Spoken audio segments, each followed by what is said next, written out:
La corte di Khartoum in Sudan avrebbe tolto il divieto di viaggio sul passaporto di Marco Zennaro, permettendogli di tornare a casa. Ne ha dato notizia Cristiano Zennaro, il papà dell'imprenditore veneziano bloccato in Sudan dallo scorso marzo e per cui nei mesi sono state organizzate varie manifestazioni a Venezia perché fosse liberato.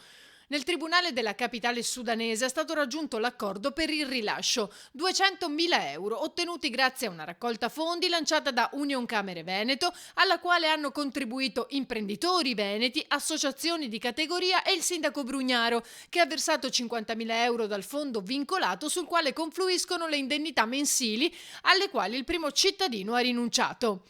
Ringrazio il presidente di Union Camere e tutti quelli che hanno aderito all'iniziativa, ha detto il papà di Marco, permettendo a mio figlio di pagare quello che considero un vero e proprio riscatto. È una vergogna, ha aggiunto, che dei privati si siano dovuti sostituire allo Stato. Tutta questa vicenda ha rivelato il totale fallimento delle istituzioni italiane, a cominciare dalla Farnesina, ha concluso.